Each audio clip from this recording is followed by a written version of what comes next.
Today, calling the direction of downtown at best debatable, the City Council President calls for greater scrutiny. We're going to talk to Mayor Donna Deegan about that, and we'll also take your calls and questions live in our monthly Ask the Mayor segment. You can call us at 904-549-2937.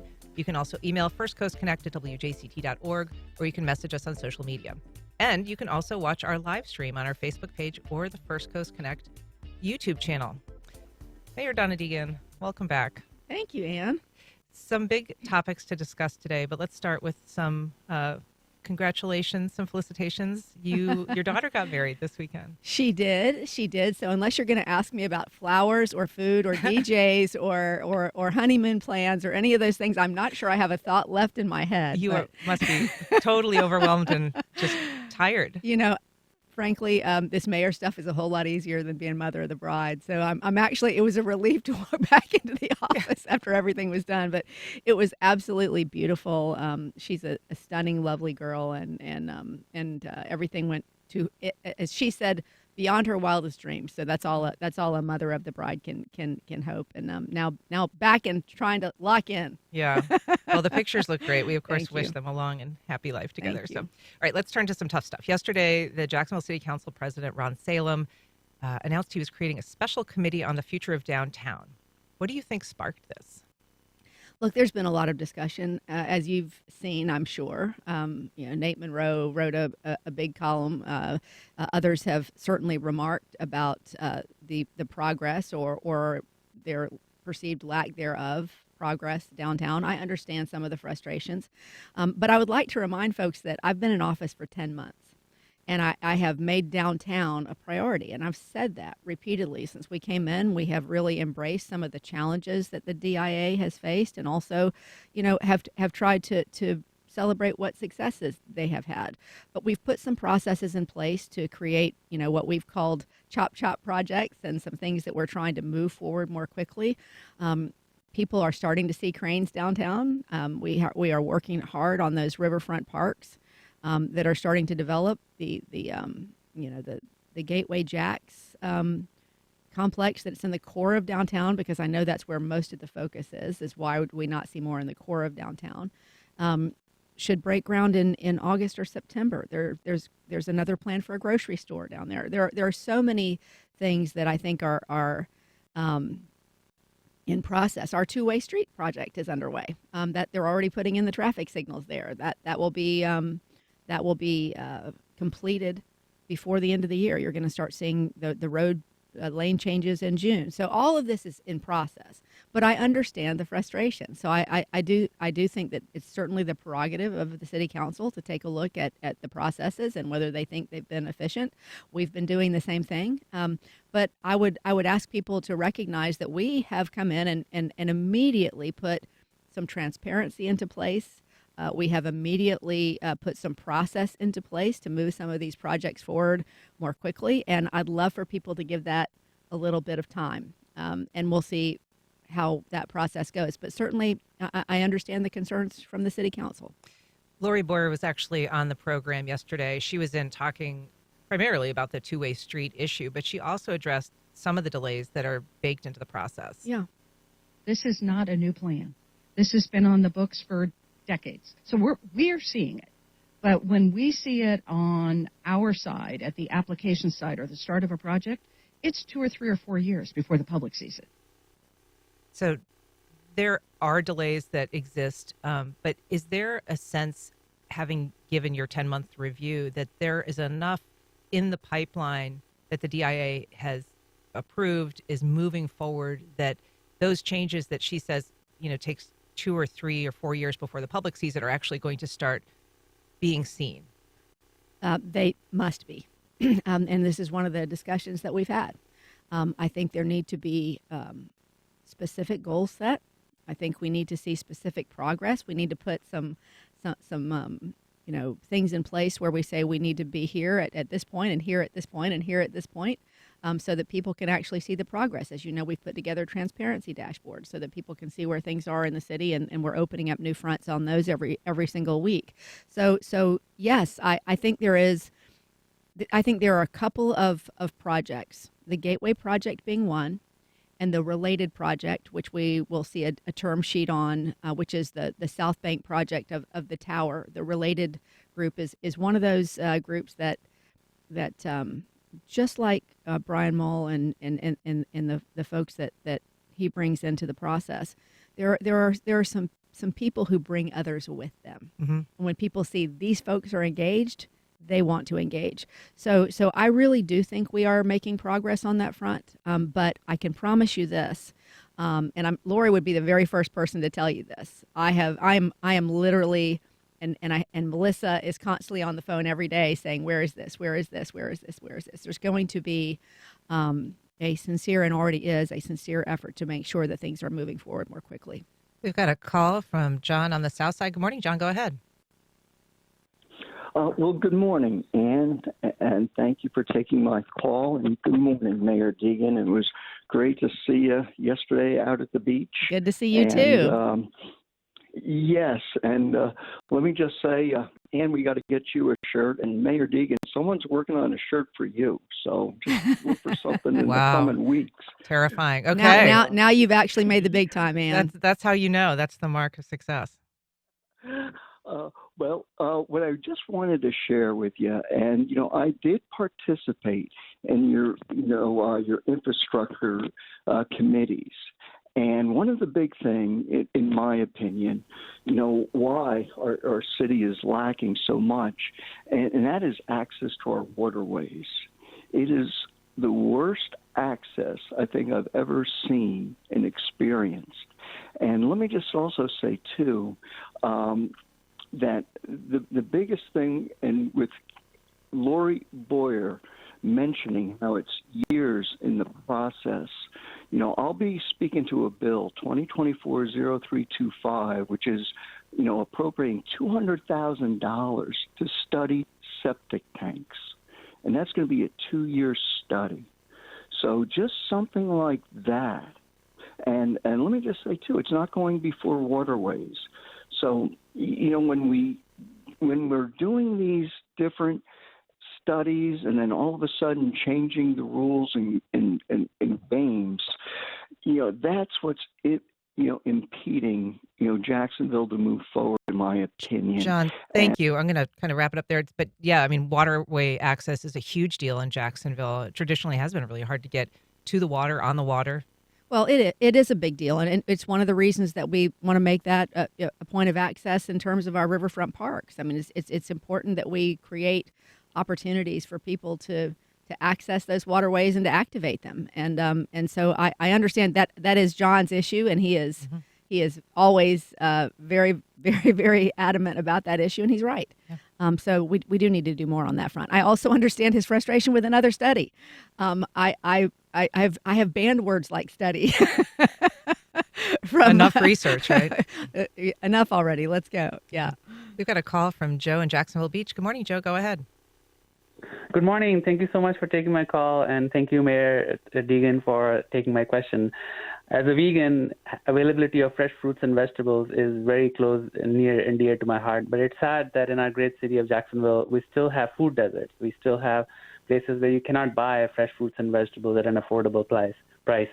So what's your plan to eliminate the food deserts in Jacksonville? And would you please, as a mayor, sign the plant-based treaty to have plant-based foods easily and economically accessible to all of our great citizens in Jacksonville? Thank you. Thank you. I believe we may have taken a call from him the last time that I was on. I think I know that that is a concern. I think I just talked a few moments ago about the fact that there is a grocery store that is planned for downtown as part of the Gateway project. So we're very excited about that. We're looking. I've talked extensively with Ashante Green, who's our sustainability manager, about ways in which we can address food deserts, and there are a number of different plans that way, from urban farming and other issues to just creating additional pathways to make sure we do have fresh fruits and vegetables into all the neighborhoods that need them. But I do understand it's an issue. I am not familiar with the treaty that he was talking about, but I'd be happy to look at that. It's interesting. We were talking with Wayne Wood yesterday about a project on the east side, which is the old Deb's Yes, grocery store, absolutely. which is actually going to reopen as a grocery store this That's right. summer. Yeah, and that's another area in which we've had a food desert. So I think you're going to see in fairly short order some of these places where we have had real challenges have a lot more access to fresh fruits and vegetables. And obviously that's very important for the health of our community. I want to just circle back a little bit to the topic of the downtown development scrutiny. How important is the makeup of this board, this special committee, and in terms of the direction that they take it? And are you satisfied with who has been appointed? We should say that it's the chair is going to be Kevin Carrico, the Rory Diamond is going to be the vice chair. Then Joe Carlucci, Reggie Gaffney Jr., and Chris Miller are the other city council members. Yeah, I just found out about this yesterday afternoon. So I know about the makeup of the committee. I don't know about how it came about or what the process was for who was put on the committee. But as I said, I think that council has a prerogative to look at it. I think that I'm not sure what focus they're going to take specifically beyond the fact that I think we all want downtown to move together. But I think we all want that same thing. So I hope they'll be taking a look at it from just a standpoint of, are there any roadblocks there? Is there anything we could do more efficiently? What can we do to remove the friction, if there is any? There are certainly things that we've looked at. One of the things that I have asked Lori to look at is, how do we overcome the fact that when it comes to these high-rise developments, that we simply don't have the people here that do that work. So when a builder comes in and when a developer comes in and wants to put up one of those high rises, they have to bring in people from out of town, which adds about 20% to the cost of doing that business. So there are a number of things. I can't tell you what the focus is because I just found out about it. But my hope is we're all focused on the same thing, and that is moving downtown forward in a more timely manner. Yeah, but this is coming at a time when Lori Boyer's contract is being looked at by the DIA board, whether to extend it another couple of years. That decision, I think, is supposed to be made in May. Do you think that this is going to be disruptive for her tenure there? Listen, I think that Lori is certainly used to all the voices, right? And I think that there are a number of things that it's important to look at. I can tell you that, in talking to the DIA board, that they have been largely happy with the job that Lori has done. There are challenges that Jacksonville has that we have to overcome in the ways that we can overcome them, but we have to. We have to find a way to move those projects forward more quickly. She knows that. Whether the board decides to extend her for another year, another 2 years, whatever the situation is, I do believe that there will be accountability built into that there will be goals built into that for what we need to achieve in a timely manner. And that would be my hope and my expectation. When I spoke to Council President Ron Salem last night, and he said, regardless of what is happening with Lori Boyer and her contract, that part of the goal of this committee would be to set up expectations for whoever succeeds her, which could be, one focus in addition to sort of looking at the process. Well, I do think it's important, and we've certainly been talking about this since I came into office. I think Lori has made it clear that the next couple of years it would be, about what she would want to serve. And so we need to start succession planning regardless. And we've been focused on that as well. We have a call or a question from Carol on the South Side. Go ahead, Carol. Good morning, ladies. I'm concerned about the zoning board, and I don't quite understand how to communicate with them. They seem to have their own agenda, and I'm not exactly sure what it is. So, for example, a couple of years ago, they approved building a liquor store across the street from a school. And then there have been other things like that, like the storage facility in San Marco, which doesn't quite fit into the neighborhood. And in our area, there's a development that they're going to do adjacent to my subdivision. And I've been down there to talk to them, and they just, I don't know, there just seems to be a communication barrier between the people that live in these areas and the zoning board itself.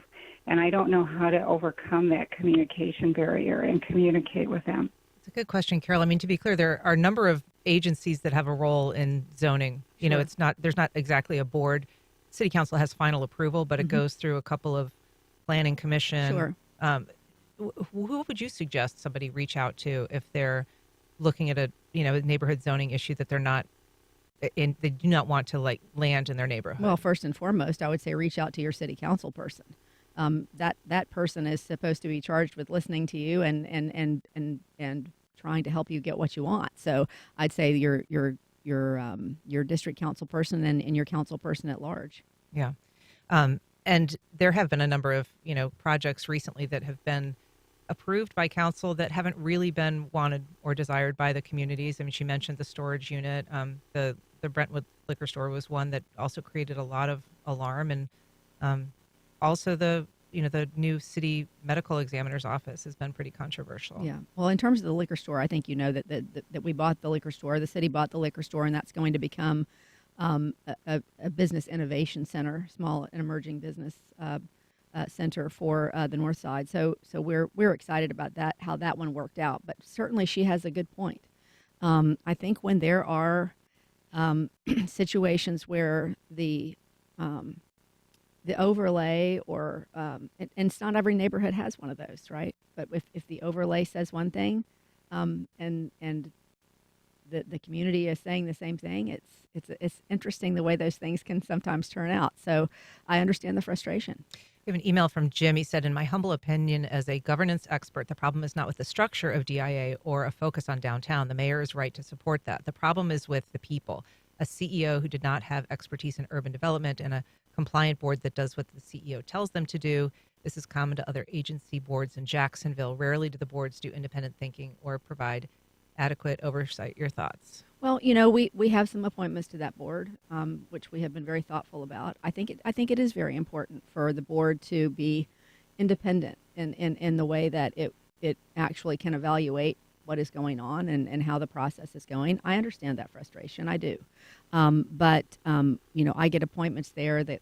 I think the council gets appointments there. So I would hope that any board would honestly evaluate the performance of the CEO. I can tell you that in talking with people that work with Lori Boyer every day from the development community, people who have watched her work have had high praise for a lot of what she does. I think that there have also been some challenges in terms of how the community feels they are being heard. But I think that these are things that the board needs to evaluate. And I have said repeatedly with all of these boards, that's their job. And I don't want to put myself in the position of being on that board when they are the folks that are there watching that work every single day. I want to shift gears and talk about a national political issue that's coming to town with the vice president. So tomorrow, abortion, some would say, becomes effectively illegal in Florida. That's right. Most women are not aware that they're pregnant at 6 weeks, which That's is the right. new limit. Do you have a public position on abortion? Yes, certainly. I am pro-choice. I believe that bottom line for me is however you feel about abortion, I simply do not want the government deciding those issues for a woman. That's the bottom line for me. To me, it is absolutely an invasion of privacy for a woman. And so I know there are strong beliefs around abortion. I respect those beliefs. I simply do not want the government involved in those decisions. I've heard a new frame on that debate, particularly out of states that have become so restrictive on abortion that they're actually referring to it as forced gestation, which is kind of a different spin. But people who are basically required to carry to term and effectively not allowed to have an abortion. But so Vice President Kamala Harris is here Wednesday. She says that the stakes of the election are rooted in reproductive freedom across the country. It's obviously going to be a big issue. Now, I don't know that we have details of her appearance, but are you going to be there? Do you know when she's going to speak? I don't have full details on exactly when she's going to land or where she's going to speak, but I will be there. The White House advance team will let us know those details as soon as they have them, but I will be there with her. I will be speaking. I think this is an issue on which I want to say close to 80% of the public agrees that regardless of their feelings about abortion, they do not want the government involved in that decision. We have very strong privacy rights here in the state of Florida. And I think most women and most men would say that they would like that decision to be in the hands of a woman as opposed to the government. We have a call from Mark on the west side. Good morning, Mark. Go ahead with your question. Hey, Mayor, just a couple of real quick topics. I'm sure you don't hear this enough or at all, maybe, but I am one citizen of Jacksonville who doesn't want you to spend one single dime on giving a billionaire any of my taxpayer money to build a stadium that I don't use. But my main point I wanted to ask you about is, why do we have a development authority to begin with? I mean, if this were some, Nome, Alaska, I'd be there for you. But this is Jacksonville, Florida. We have, I shouldn't say uncontrolled, but we have just rapid growth. Everybody in the world wants to live here, apparently.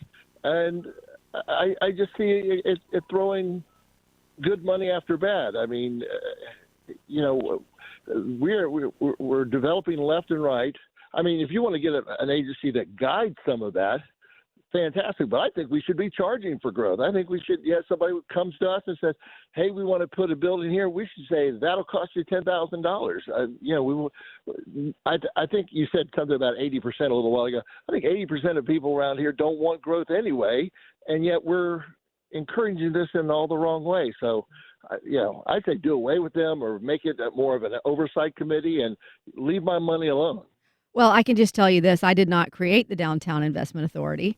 It certainly is an authority that takes power away from the mayor and the council, frankly. I mean, the council, we have ultimate say over what actually it goes through. But at the end of the day, I think that authority was developed specifically so no particular mayor or council would have their particular vision imposed on downtown. I think that is how that was initially created.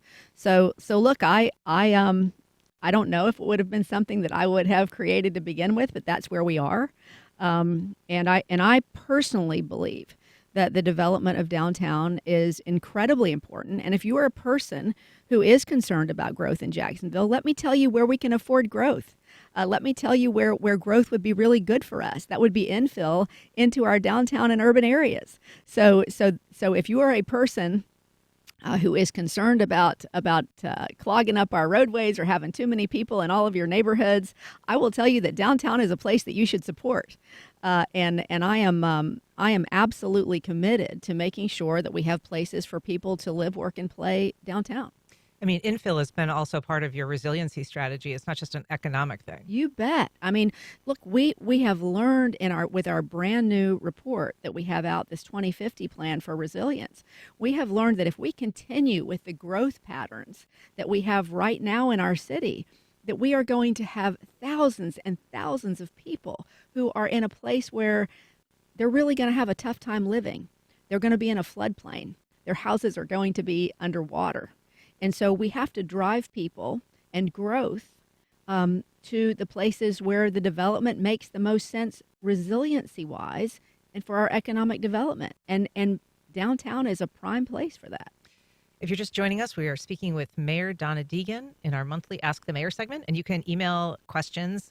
You can send notes via social media. You can email firstcoastconnect@wjct.org, or you can call us live at 904-549-2937. So Mark raised the question of, billions and billionaires, and we're obviously talking about stadium negotiations. Mm-hmm. So right now, the framework we're hearing is that a deal could be in the council's hands by mid-May. That's right. Sound accurate? Yeah. And so the idea is to have that plan for the council's auditor to kind of go through the plan and vet it for the council, and meanwhile have a couple weeks of public meetings. Well, if you recall, also the council hired their own person to vet the deal as well. But yes, our job is to create the deal, and their job is to fund it, to approve it. And so we have been working with the Jaguars very, very well over the last several months. I will say that I think those negotiations have gone very, very well. They've been wonderful to negotiate with, frankly. I think anyone who came into this process and saw where we were initially at the beginning of the process, I think should look at this once we bring this out and say there's a lot that the Jaguars have come to, and I think we have too, and I think it's a very good deal. We're not completely there yet, but within the next couple of weeks we should be. And so there are, a few elements, and it's a complicated project. But initially they were talking about this development zone that they wanted the city to partially fund, plus the stadium renovations. And we were talking something in the neighborhood of $2 billion, and they wanted the city to pay half. Mm-hmm. And now what we're hearing is they're not probably going to be asking for that additional surrounding development component. It's just going to be focused on stadium renovation. But we're hearing that the city could be paying maybe 75% of that. Has the number, in terms of what the city would be obligated to pay, has that significantly changed, even as the project shape has changed? Yeah, I'm not going to talk specific numbers with you on this, Ann, until it's all done. But I will tell you that that the goals that I set when we went into this have been met. I am very pleased with where we are. And frankly, I have been most excited for myself. I mean, I think when you look at the stadium itself, and I'll tell you why the surrounding development was largely taken out simply because of the CRA, and it became very complicated to figure out how to put that into this agreement. So it is largely focused on the stadium, but the part that I have been most involved in has been the community benefit agreement. I've had the negotiating experts. I've given them marks that I want to hit, and they've done that. And beyond that, where I have spent the most of my time has been in what do I want for the community out of this, in addition to what will happen with the stadium itself, which I continue to believe will be a huge economic driver, not only for the east side, but for the riverfront and for all of downtown. So I am very excited about that particular portion of the agreement, and I think that the Jaguars are as well. And you were saying the CRA, that's the Community Redevelopment Agency, Mm-hmm. that is part of downtown. That's right. And so that project had some conflicts with how that's operated or how that is envisioned. Well, it's tough to put. You normally have to look at an RFP in situations like that for what you're going to do for specific pieces, right? So it would be hard to put all of that into this one agreement. See what I'm saying? Yeah, no, I understand. So, Does that mean to you though that project may yet come to fruition, or that because of the CRA it probably will not? No, I think certainly it is the goal of the Jaguars, and certainly for our downtown development folks, that we want to develop that entertainment center. That's just going to have to be a separate process. I gotcha. We have a call from Tom in Ponte Vedra. Good morning. Go ahead with your question. Mayor, my name is Tom. Hi, Tom. Moved here in 1995. Moved here in 1995 and worked downtown.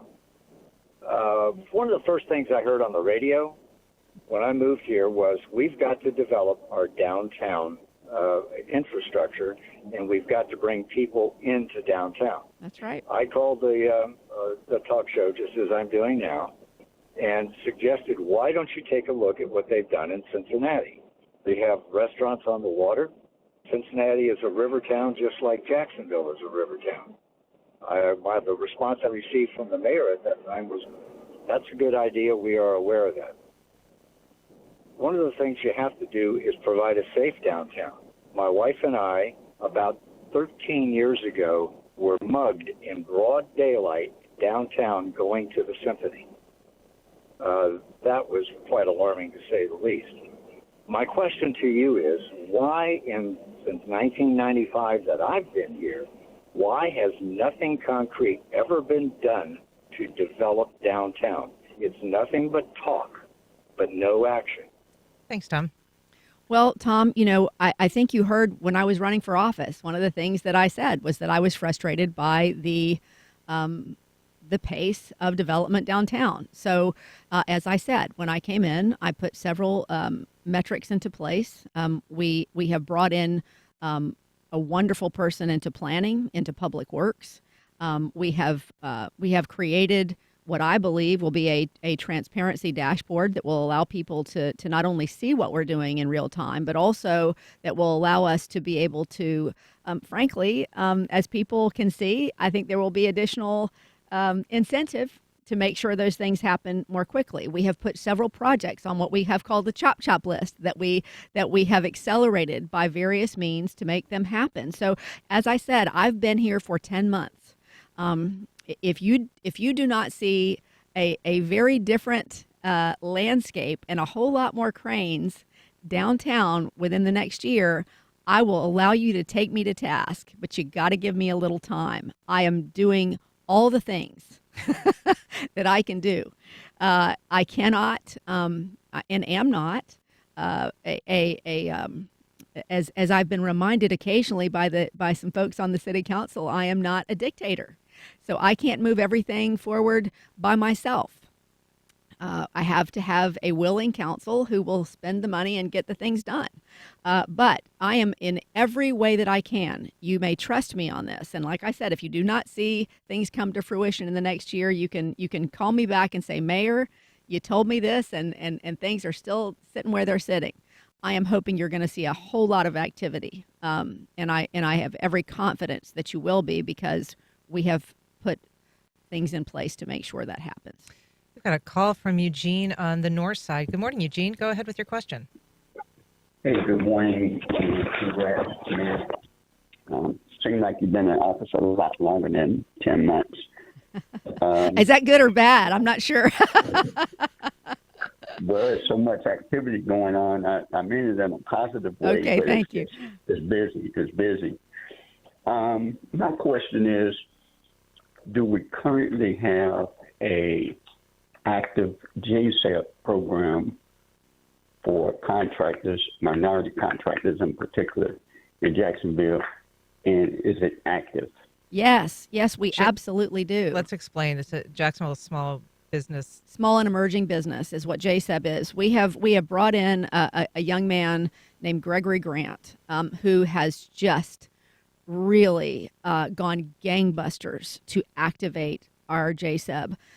We are having meetings all over the city, workshops for small and emerging businesses, for minority businesses as well, to create the opportunity for people to connect. As I said, we are creating the innovation center that will be at the site of where that former liquor store was.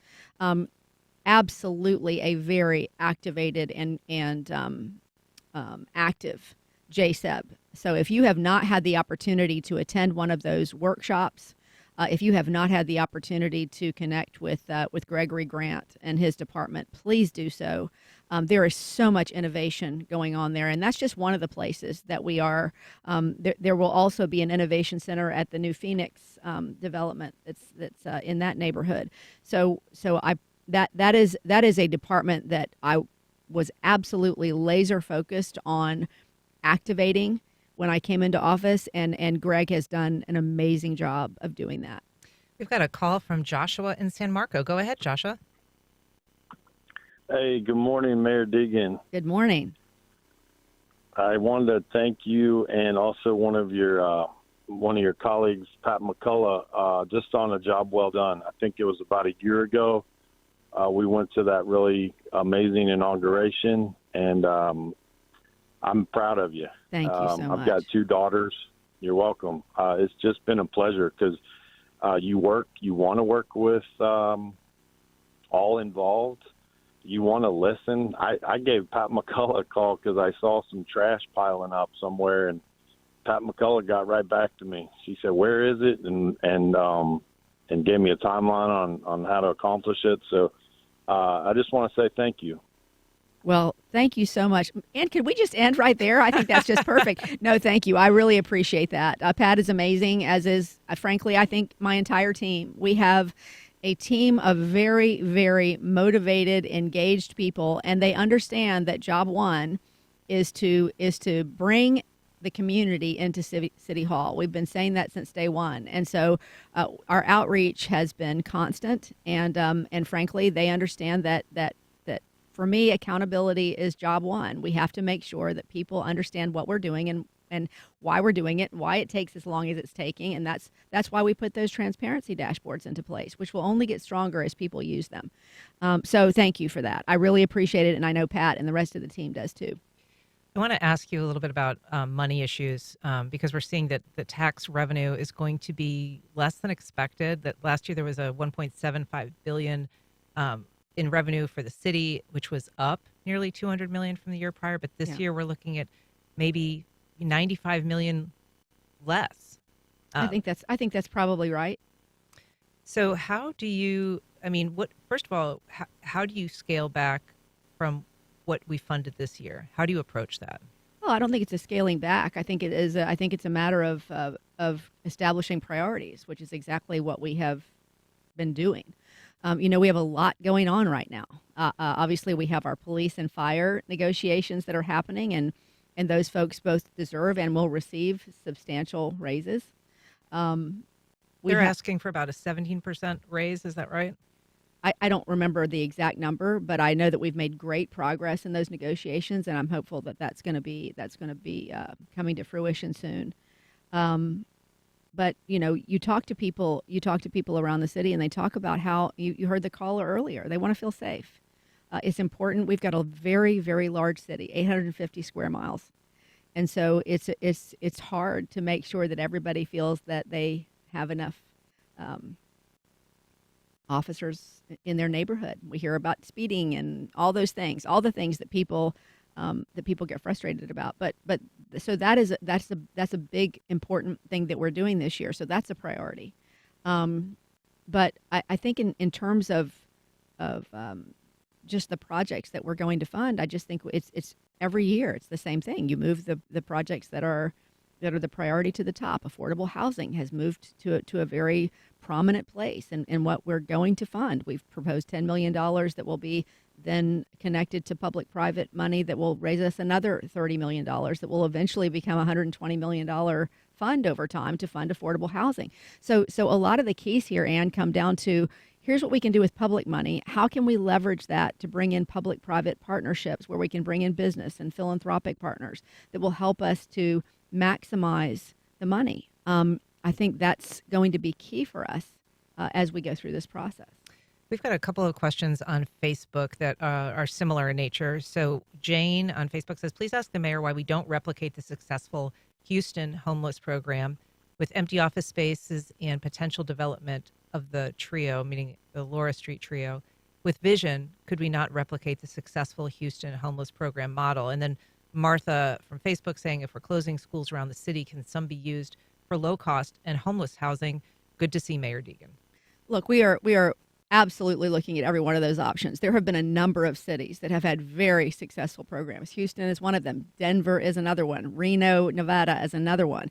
And we've brought in folks from a number of different areas to discuss, it's not a one-size-fits-all situation for every community, but there are some innovative approaches. And frankly, with the new law that we have coming down the pike from the legislature that will require us to find places for the folks who are currently on the street, we want to make sure that is in line with our values here in Jacksonville. So we understand that people want to feel safe on the streets. We also understand that there are situations where it is extraordinarily difficult if you don't have those 24/7 wraparound services for people that they need. So that's what we are in the process of doing right now. We have a very, very strong commitment to making sure that by the time that law rolls around in January, that we are maybe October. I'm trying to remember, but either way, the goal for me is to make sure that that there are places, there is housing for everybody to be. I don't like the idea of a tent city. I'd prefer to find housing, whether it's in school, an old school, or in an unused building or whatever it is. But we're looking at all of those cities. I think I've mentioned to you before, there's a project out of Reno called the Karma Project that includes all of that. There are wraparound services, but it also involves making sure that you're moving folks off of the streets. And I think all of that is going to be incredibly important. But please know that we are working on that. And also that works hand in hand with affordable housing. So all of what we are doing right now in terms of these partnerships on affordable housing, we've got 3,000 units that are going to be coming onto the market this year. This new program that we announced with the $10 million investment will give us 1,000 additional units. So it's all hand in glove, and we are working very diligently on those things. You know, the homeless situation in Jacksonville is obviously, a crisis, but when you look at other cities, it doesn't seem to be on the scale as a lot of other cities in terms of like the visibility of large scale encampments or people, street camping. Yeah. Do you have a sense as to why we don't look quite like that? Well, we don't look quite like that because we're a large spread out city, right? I mean, there's no city on the scale of Jacksonville. Let's be honest. Even Houston, there's just no city that's on our scale. But I think for people that have lived here and just know Jacksonville, that doesn't give them much comfort. They don't like to see homeless people sleeping on the streets in the downtown. They don't feel safe walking around if that's the case. And I understand all that. So those are all things we are very, very focused on. But it requires us to be very intentional about creating the type of housing, mental health services, all those things that have to include the solution, unless you're just not going to care about folks' humanity, and I think we do in this city. See if we can get a couple more calls in. May, go ahead.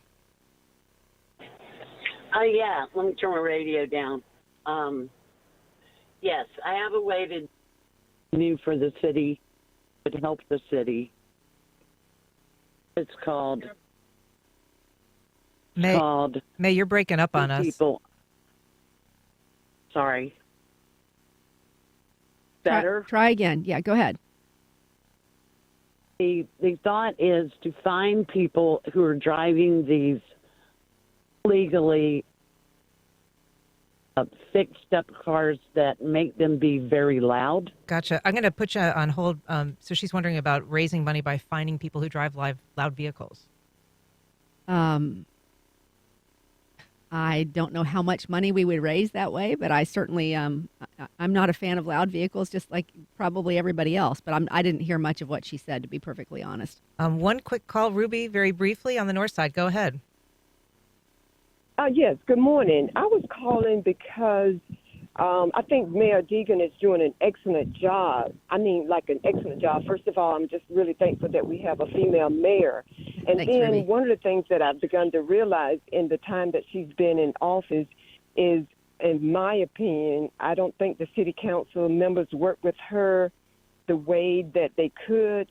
So my suggestion to everybody that's listening is that when we vote the next time, we really have to think about our city council members as far as whether or not we want to keep them in office, because it is good to have a mayor that has a city council working with her, because I heard the other young lady talk about the projects and how the city council, and I know there's a certain committee that votes on projects, make a decision. So my thought is when I vote the next time, I'm definitely going to vote again for the person that I want to represent me. We're going to have to leave it there, Ruby. Mayor Deegan, thank you so much for being here. Thank you so much, Ann. Good to see you as always. You too.